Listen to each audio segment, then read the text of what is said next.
السلام علیکم ورحمۃ اللہ وبرکاتہ۔ بسم اللہ الرحمن الرحیم۔ ایک خاص عمل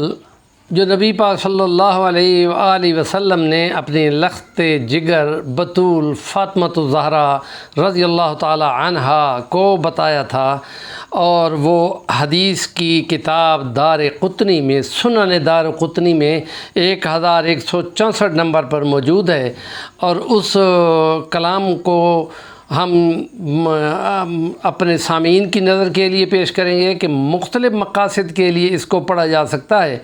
اور یہ وطر کے بعد کرنے کا عمل ہے، اور اس میں 2 سجدے کیے جاتے ہیں، اور درمیان میں ان کے آیت الکرسی کو پڑھا جاتا ہے، اور دونوں سجدوں میں 5 بار سبوح قدوس رب الملائکۃ والروح پڑھنا ہے، اور دوسرے سجدے میں 1 بار ذرا اونچی آواز کے ساتھ پڑھنا ہے۔ اور پھر نبی پاک صلی اللہ علیہ وسلم نے یوں بتایا تھا فاطمۃ الزہرا کو کہ اس کے بعد تمہاری دعا قبول ہوگی، اور یہ عمل ہمارے تمام ان سامعین ناظرین کے لیے ہے جن کو اپنی کوئی بھی مشکل ہو سکتی ہے، مالی مشکل ہو، یا اولاد کے لیے کوئی مشکل ہو، یا اولاد کی تربیت کے لیے مشکل ہو، یا کسی بچے کے وظیفے کے لیے مسئلے ہوں،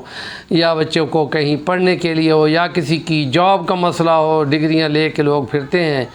اور باہر بھاگے جا رہے ہیں پاکستان چھوڑ کر، کے ساتھ سن لیں کہ وطر پڑھنے کے بعد 2 سجدے کرنے ہیں، سجدوں کے درمیان میں اعوذ باللہ بسم اللہ پڑھ کر آیت الکرسی کو پڑھنا ہے پورا، اور ایک سجدے میں 5 بار پڑھنا ہے سبوح قدوس رب الملائکۃ والروح، اور سبوح قدوس رب الملائکۃ والروح، یہ 5 بار پڑھنا ہے، اور دوسرے سجدے میں 1 بار ذرا اونچی آواز کے ساتھ پڑھنا ہے۔ ہمارے چینل کو ضرور سبسکرائب کریں اور کمنٹ بھی ضرور کیا کریں۔